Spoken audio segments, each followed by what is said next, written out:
Report है। इसमें एक व्यक्ति बेशुद्ध अवस्था में, बेहोश अवस्था में पड़ा हुआ है। इसकी सूचना मार्शल को मिली, बीट मार्शल को, और फिर उसकी सूचना के आधार पर पुलिस निरीक्षक श्री जबरवाड़ और उनकी टीम वहां पहुंच गई। एसीपी सागर कौड़े भी वहां गए, डीसीपी भी गए, और सब इस चीज की गहन तफ्तीश कर रहे थे कि इसमें आखिर में असल घटना क्या है। शुरुआती तौर पर डॉक्टर भी कुछ बताने में सक्षम नहीं थे, पर हमारी टीम को और जो भी वहां आए थे उनको उनके गले में पड़े हुए दाग देखकर ये संशय था कि निश्चित तौर पर संदेह था कि ये एक मृत्यु का प्रकार हो सकता है।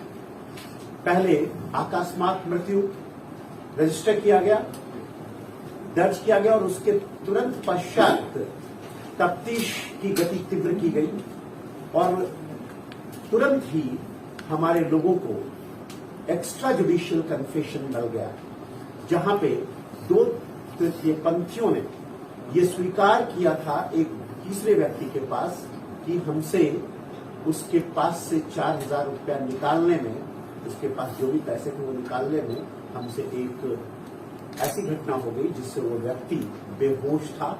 आगे क्या घटना हुई हमें मालूम नहीं। वहां पर घटनास्थल पर बहुत ही गहराई से लोकार्ड प्रिंसिपल के अंतर्गत कि अपराधी अपने साक्ष्य छोड़ जाता है, तफ्तीश करने पर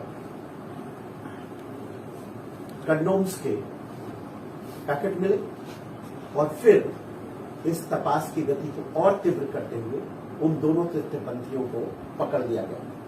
यहां मृत व्यक्ति बसराज भीमा इटकल की भी पहचान कर ली गई, शिनाख्त कर ली गई, और जो 2 आरोपी थे अंजलि बाळू जाधव और अनीता शिवाजी माने, ये 25 और 26 वर्षीय हैं। इनके द्वारा अभी तक की उद्घाटित ये पहली घटना है। हो सकता है कि ऐसी घटनाएं ये कर रहे हों, पर व्यक्ति शर्म के मारे आकर फरियाद ना दे रहा हो, तो ऐसी घटनाएं हो सकता है कि हो रही हो पहले भी, और ये पहली बार चूंकि एक व्यक्ति मर गया इसलिए ये सामने आ पाया।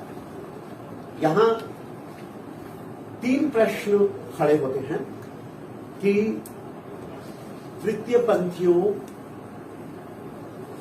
की सामाजिक समस्या क्या है। तो पहला प्रश्न यह है कि उनकी सामाजिक समस्या यह है कि परिवार से शुरू होता है। परिवार के लोग, अगर कोई तृतीय लिंग का व्यक्ति पैदा हुआ, किन्नर पैदा हुआ घर में, और किन्नरों की जमात आकर उनको ले जाना चाहती है, तो वो ले जाने देते हैं। ये अपराध है।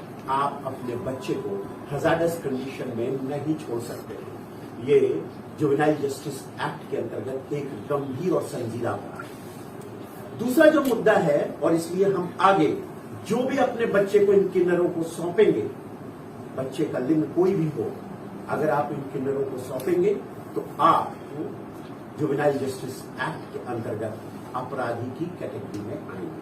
आप पर केस दर्ज होगा और आपको हिरासत में लिया जाएगा। दूसरा, जो किन्नर जबरदस्ती ले जाएंगे उनके खिलाफ आप केस दर्ज कराइए, और अगर आपने केस दर्ज नहीं कराया तो आप तो आरोपी होंगे ही।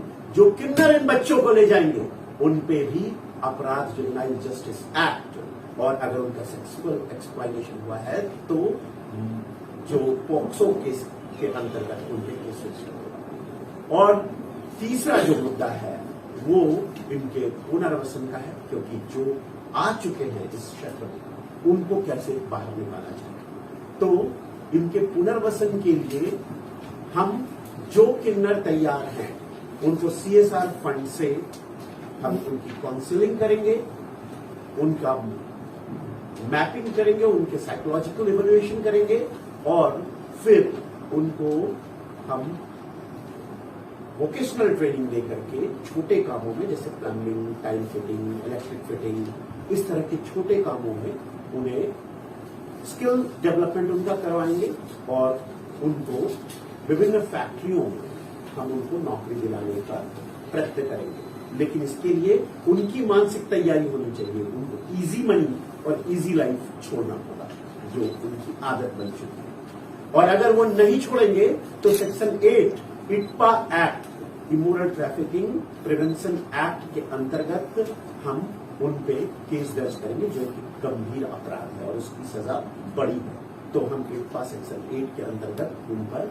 कार्रवाई करेंगे, ना कि जुजबी कार्रवाई, जो छोटी मोटी कार्रवाई होती है बीपी एक्ट के अंतर्गत, वो कार्रवाई नहीं होगी, क्योंकि ये सॉलिसिटिंग है और इसके लिए स्पष्ट उल्लेख है section 8 ITPA, soliciting is not allowed on the public place, और ये एक गंभीर अपराध है।